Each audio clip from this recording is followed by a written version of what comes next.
Olá a todos, então nós vamos agora continuar a aula de Mecânica Geral 2, né, que aborda os conhecimentos da dinâmica. Né.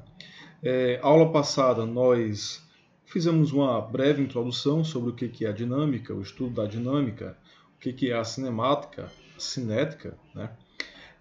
E agora nós vamos de fato começar o estudo da cinemática. Tá? Então vamos começar pelo estudo da cinemática de um ponto material.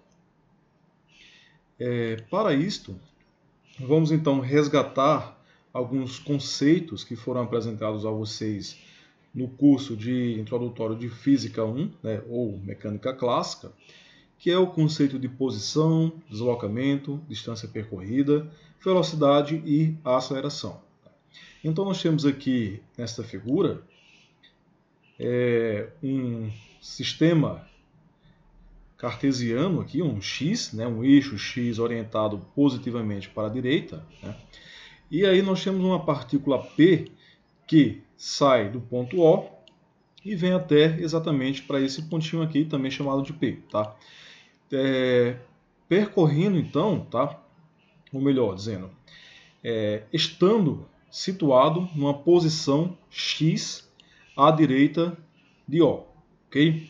Como nós já temos aqui um sistema cartesiano, aqui, um sistema sendo uma seta apontando que é positivo para a direita, então nós temos aqui ele está situado no sentido positivo em relação à origem O. Okay? Então isso aqui é a posição de um ponto material, né? Que aí vocês já viram lá na física, na mecânica clássica. O deslocamento vai ser o seguinte, né? Então vai ser a diferença, né? O quanto ele se moveu em um dado espaço de tempo ΔT. Então essa partícula saiu aqui da posição P para a posição P' e com isso teve uma variação de posição, que nós vamos chamar de deslocamento, dado por ΔX. Tá? Então exatamente essa ΔX é o deslocamento que esta partícula sofreu no instante de tempo ΔT. E a distância percorrida vai ser a soma de todos os deslocamentos. Né? Então imagina aqui o seguinte, né? Imagina que a gente pegasse essa figura aqui, ok? Vou até trazer para cá para não confundir vocês, né? E essa partícula se movesse de O para P e novamente de P para O.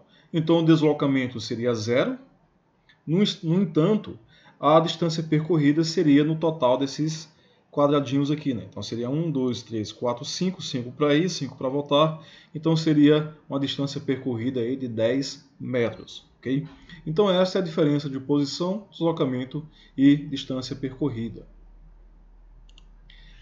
A velocidade, né? Então você vai pegar ali exatamente uma variação da posição dividido por uma variação do tempo, né? E aí você vai tirar o limite, né? Quando ΔT tendendo a zero, tá? Mas isso aí eu omiti porque vocês já viram isso lá em Física 1.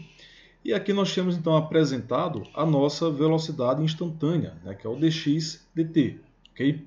Então a velocidade instantânea e a velocidade média vai ser exatamente essa variação da posição aqui, esse deslocamento, dividido por ΔT, a variação do tempo. A aceleração vai ser a derivada da velocidade. Tá? Então aqui nós temos a aceleração instantânea, que vai ser exatamente a derivada da velocidade com relação ao tempo. A aceleração média segue exatamente o mesmo raciocínio da velocidade média, só que a aceleração média você vai pegar a variação de velocidade numa variação de tempo. E aí é o seguinte, né? Como a velocidade é a derivada da posição em relação ao tempo e a aceleração é a derivada da velocidade em relação ao tempo, então a aceleração é a derivada segunda da posição em relação ao tempo. Okay? Para obtermos então a posição como função do tempo, vamos utilizar a equação da velocidade instantânea, né, que é igual a dx sobre dt, e aí vamos passar o nosso dt para o primeiro membro, ok? Então vamos ter aqui v vezes dt igual a dx.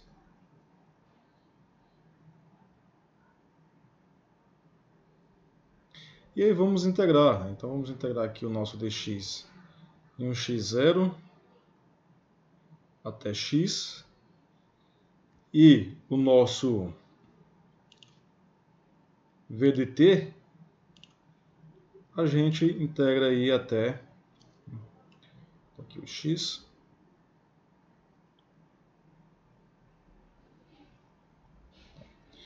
E aqui vamos integrar, considerando essa velocidade aqui constante, tá? Vamos integrar então aqui de 1,0 até t, tá? De modo que vamos ter então o nosso x, e organizando, né, reorganizando os termos aqui, x menos x0 igual a v vezes t, né? Então x igual a x0 mais vt.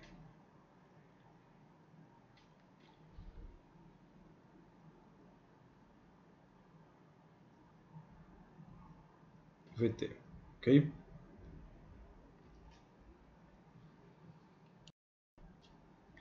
Considerando agora, vamos obter a velocidade como função do tempo, e para isto vamos pegar a equação da aceleração instantânea. Então, A é igual a dv dividido por dt. E aí vamos fazer o mesmo, né? Passar para o primeiro membro, o nosso dt. Rigorosamente falando, estamos na verdade multiplicando, né, ambos os lados por dt, né?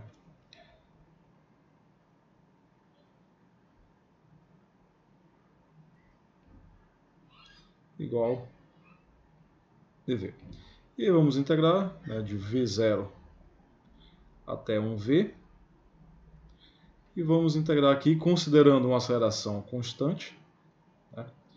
Vamos integrar aqui de 0 a t, ok?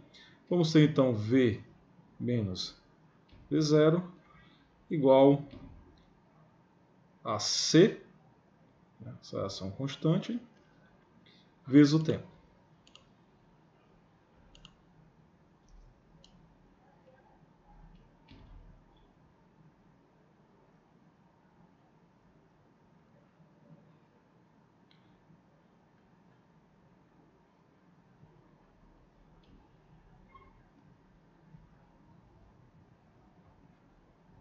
AT.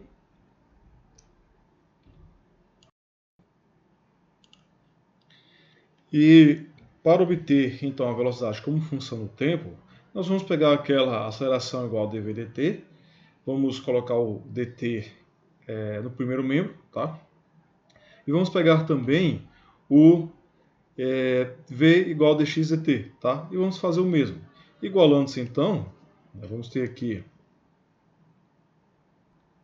deixa eu mostrar, dv dt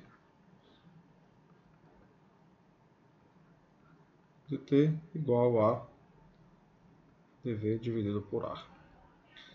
E o v dx dt,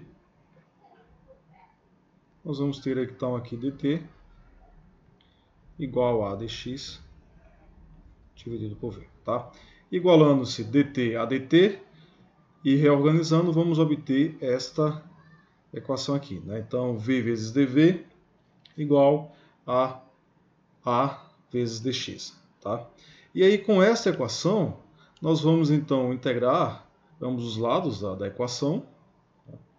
Então, vamos integrar aqui o primeiro membro, né? Então, vamos ter aqui um v integral de v dv, né? De um v0 até um v, igual a integral aqui de uma aceleração, vamos considerar aqui a aceleração constante, tá? Dx de um x0 até x, ok? E aí vamos ter então aqui o nosso v quadrado dividido por 2 menos v0 quadrado também dividido por 2 igual a c vezes x menos x0. ok? Multiplicar tudo aqui por 2, passar o V0 para o primeiro membro, e aí vamos ter a seguinte relação, né? Então, também já conhecido de vocês, né? Uma velha conhecida de vocês. V ao quadrado igual V0 quadrado mais 2 vezes a aceleração constante, tá? Lembrar sempre disso.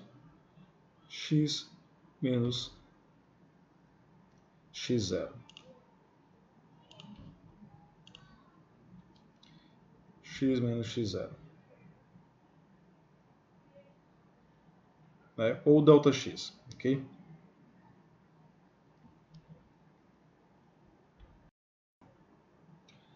Saindo agora do movimento retilíneo e passando para o movimento irregular, nós podemos fazer a seguinte análise, né? Então nós temos aqui, por exemplo, digamos que a partícula, o corpo, está descrevendo essa trajetória, né, no espaço ST, e aí nós temos que exatamente a velocidade é a derivada da posição do tempo, né?